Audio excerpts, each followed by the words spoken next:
Dear students, आजकेर এই ভিডিওতে আমি জানাবো 2021 সালের কম্বাইন্ড অ্যাক্টিভিটি টাস্ক কিংবা মডেল অ্যাক্টিভিটি টাস্ক পার্ট 8 এর আন্ডারে ক্লাস 7 এর পরিবেশ ও ইতিহাস। এক দাগে দেখো বলা আছে ক স্তম্ভের সাথে খ স্তম্ভ মেলাও। ক স্তম্ভে দেওয়া ইনফরমেশনগুলির উত্তরগুলি খ স্তম্ভে দেওয়া রয়েছে এবং সেগুলি আমরা ম্যাচ করাবো। প্রথমেই আছে দেখো খলিফার অনুমোদন, এর অ্যান্সারটি হবে অপশান গ অর্থাৎ ইলতুৎমিশ। দ্বিতীয় নম্বরে আছে সিজদা ও পাইবস। সিজদা ও পাইবসটি চালু করেছিলেন, অ্যান্সার হবে ক নম্বর গিয়াসউদ্দিন বলবন।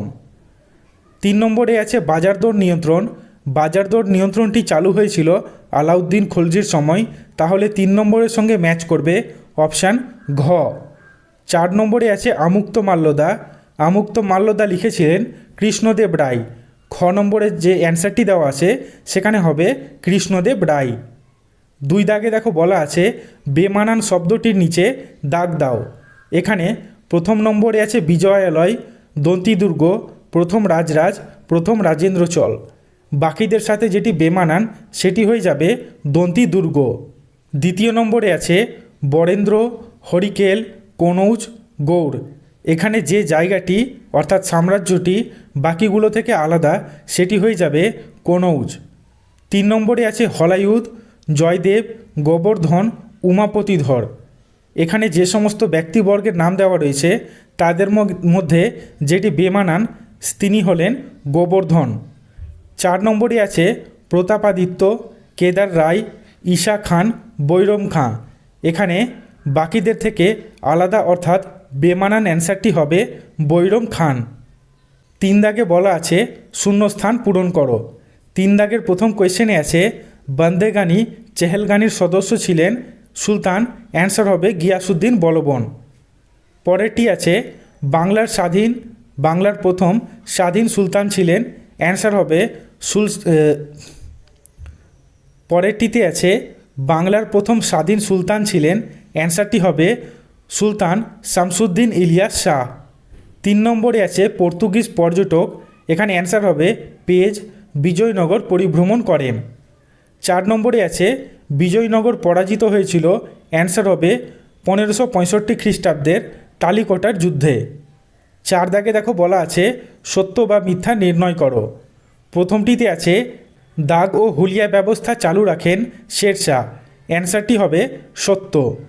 পরেরটিতে আছে 1576 খ্রিস্টাব্দে হলদিঘাটির যুদ্ধে আকবর রানা প্রতাপকে পরাজিত করেছিলেন। এই ঘটনাটি একেবারেই সঠিক, তাই এটি হয়ে যাবে একটি সত্য স্টেটমেন্ট। পরেরটিতে আছে মনসবদারি ও জায়গিরদারি ব্যবস্থা বংশানুক্রমিক ছিল, মোটেও না, সেগুলি বংশানুক্রমিক ছিল না, তাই এর অ্যান্সার হবে মিথ্যা।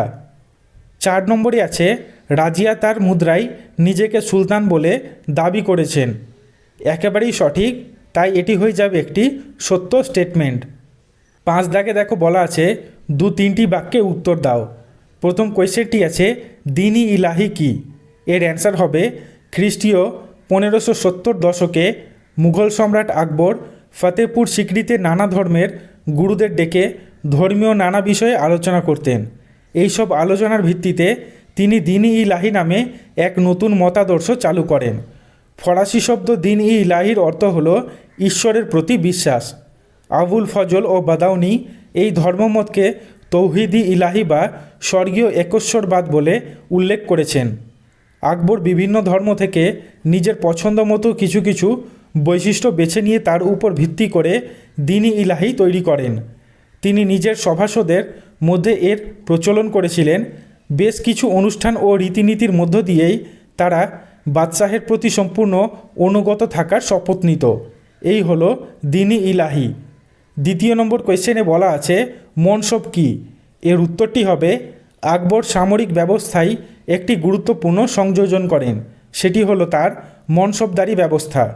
আকবরের শাসন ব্যবস্থায় প্রশাসনিক পদগুলিকে বলা হতো মনসব। 6 দাগে দেখো বলা আছে 4-5টি বাক্যে উত্তর দাও। প্রথম কোয়েশ্চেনটিতে আছে পাল সেন যুগে কেমনভাবে কর আদায় করা হতো। এর উত্তর হিসাবে আমরা প্রথমে ভূমিকা দিয়েছি। পাল ও সেন যুগে রাজারা বিভিন্ন ধরনের কর গ্রহণ করতেন। কৃষি কর, রাজারা উৎপন্ন ফসলের 1/6 অর্থাৎ 1/6 ভাগ কৃষকদের কাছ থেকে কর নিতেন। তারা নিজেদের ভোগের জন্য ফুল, ফল, কাঠ ও প্রজাদের কাছ থেকে কর হিসাবে আদায় করতেন। বাণিজ্য কর, বণিকরা তাদের ব্যবসা বাণিজ্য করার জন্য কর দিত। 3 দাগে বলা আছে অন্যান্য কর। এছাড়াও প্রজারা নিজেদের নিরাপত্তা নিশ্চিত করার জন্য রাজাকে কর দিত। সমগ্র গ্রামের উপরেও কর দিতে হতো। গ্রামবাসীদের হাট ও খেয়াঘাটের উপরে কর চাপানো হতো। 6 দাগের দ্বিতীয় কোশ্চেনে আছে সেন রাজারা কি সাহিত্যের পৃষ্ঠপোষক ছিলেন? এর উত্তরটি হবে বাংলার সেন বংশের রাজা লক্ষণ সেন ছিলেন সাহিত্যানুরাগী। অনেক কবি ও সাহিত্যিক তার রাজসভা অলঙ্কৃত করতেন। এদের মধ্যে উল্লেখযোগ্য ছিলেন কবি জয়দেব। লক্ষণ সেনের সভাপতি জয়দেব ছিলেন বিখ্যাত সাহিত্যিক। তার রচিত কাব্যের নাম হল গীত গোবিন্দ। এই কাব্যের বিষয় ছিল রাধাকৃষ্ণের প্রেমের কাহিনী। ধৈ, তাঁর রাজসভার আর এক কবি ধৈ লিখেছিলেন পবনদূত কাব্য।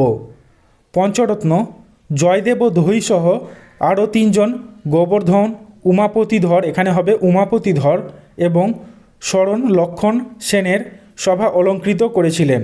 এই 5 জন কবিকে একত্রে পঞ্জব বলা হয়।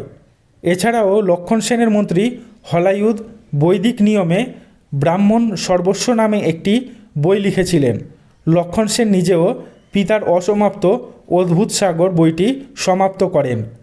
3 নম্বরের কোয়েশ্চেনটি আছে ইক্তা ব্যবস্থা কি? এর অ্যান্সারটি হবে নির্দিষ্ট অঞ্চলের দায়িত্বপ্রাপ্ত কর্মচারীরা সুলতানের নির্দেশে রাজস্ব আদায় করার অধিকার পেতেন। পরবর্তীকালে সাম্রাজ্যের আয়তন বেড়ে গেলে সুলতানরা সেসব রাজ্য জয় করতেন। সেই রাজ্যগুলির দায়িত্ব একজন সামরিক নেতার উপর দিতেন। এই রাজ্যগুলিকে একটি প্রদেশে ধরে নেওয়া হতো।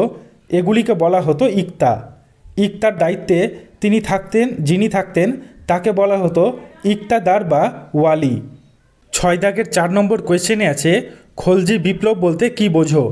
এর উত্তরটি হবে 1290 খ্রিস্টাব্দে হিন্দুস্তানি মুসলিমদের নেতা ও সাম্রাজ্যের প্রধান সেনাপতি জালালউদ্দিন খলজি বলবনের বংশধর অসুস্থ কায়কোবাদ ও শিশু কায়ুমার্সকে হত্যা করে দিল্লির সুলতান হন।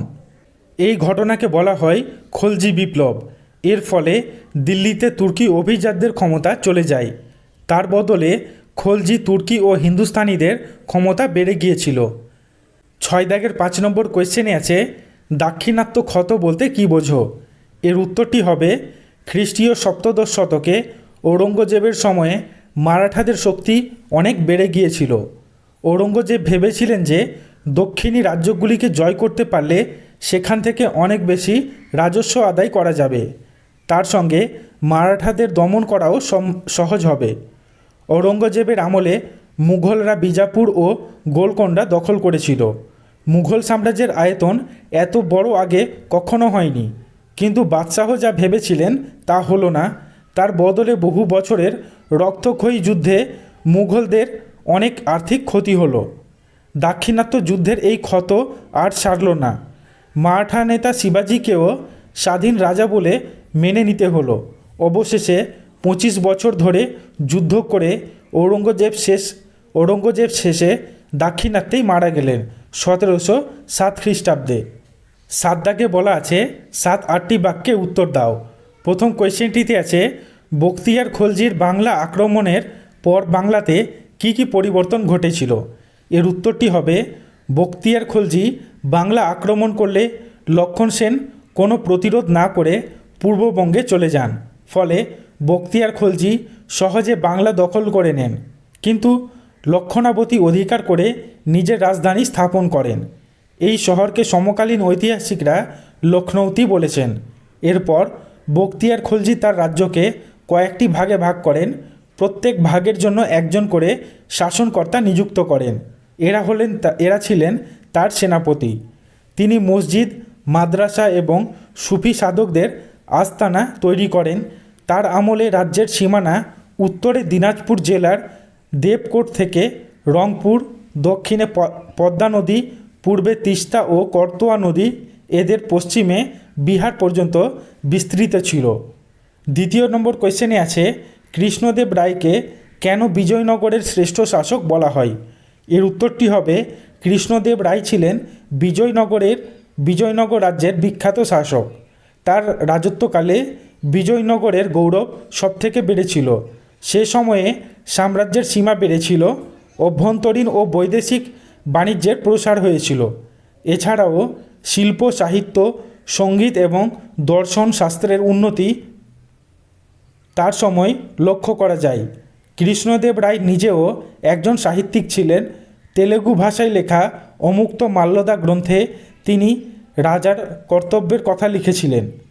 রাজা কৃষ্ণদেব রায় ছিলেন বিষ্ণুর উপাসক, কিন্তু তা সত্ত্বেও খ্রিস্টান, মুসলমান, বৌদ্ধ, শিখ, জৈন প্রভৃতি বিভিন্ন ধর্মাবলম্বী মানুষেরাও স্বাধীনভাবে তার ধর্মাচরণ পালন করতে পারত। বিজয়নগরের রাজাদের মধ্যে তিনি সর্বাপেক্ষা পণ্ডিত এবং সর্বোত্তম একজন মহান শাসক এবং সুবিচারক, সাহসী, সর্বগুণান্বিত ছিলেন। একথা বলেছিলেন পর্তুগিজ পর্যটক পেজ। এই সমস্ত কারণগুলোর জন্যই কৃষ্ণদেব রায়কে বিজয়নগরের শ্রেষ্ঠ শাসক বলা হয়। 7 দাগের 3 নম্বর কোয়েশ্চেনে আছে শেরশাহের যে কোনো দুটি প্রশাসনিক সংস্কার সম্পর্কে সংক্ষেপে লেখো। এর উত্তরটি হবে ভূমিকা দেওয়া হয়েছে সম্রাট শেরশাহ ছিলেন বিজেতা হিসাবে শ্রেষ্ঠ আর শাসক হিসাবে শ্রেষ্ঠতম।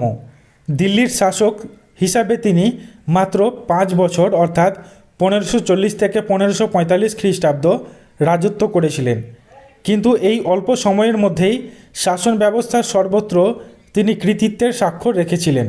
তার শাসন ব্যবস্থার মধ্যে অনেক মানবিক চিন্তার পরিচয় পাওয়া যায়। প্রথমটি হচ্ছে ভূমি রাজস্ব ব্যবস্থার ক্ষেত্রে শেরশাহ অন্যান্য প্রতিভার স্বাক্ষর রেখেছেন। তিনি পাট্টা ও কুবুলিয়ত ব্যবস্থা চালু করেন। শেরশাহ কৃষকের নাম, জমিতে কৃষকের অধিকার এবং তাকে কত রাজস্ব দিতে হবে তা লিখে যে দলিল দিতেন তাকে পাট্টা বলা হতো। পাট্টাপ্রাপ্ত কৃষকরা রাজস্ব দেওয়ার কথা স্বীকার বা কবুল করে সরকারকে যে দলিল সই করে দিত তাকে কুবুলিয়াত বলা হতো। দ্বিতীয় পয়েন্টটি আছে যোগাযোগ ব্যবস্থার ক্ষেত্রে সুদীর্ঘ ও সপ্রশস্ত রাজপথ নির্মাণ শেরশাহের অন্যতম শ্রেষ্ঠ কীর্তি। তিনি এই রোডটি পূর্ববঙ্গের সোনারগাঁও থেকে পেশোয়ার পর্যন্ত 1400 মাইল দীর্ঘ পথ নির্মাণ করেন, যা সড়ক-ই-আজমস বা গ্র্যান্ড ট্যাঙ্ক রোড বা জিটি রোড নামে পরিচিত। তিনি আগ্রা থেকে বুরহানপুর ও আগ্রা থেকে যোধপুর পর্যন্ত রাস্তা নির্মাণ করেন।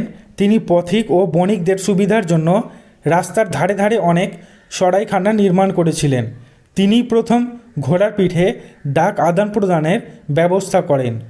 সো স্টুডেন্টস, এই ভিডিওটি তোমাদের ভালো লেগে থাকলে ভিডিওটি লাইক করো, তোমাদের সমস্ত বন্ধুদের সঙ্গে শেয়ার করো এবং এই চ্যানেলটি সাবস্ক্রাইব করো। Thank you.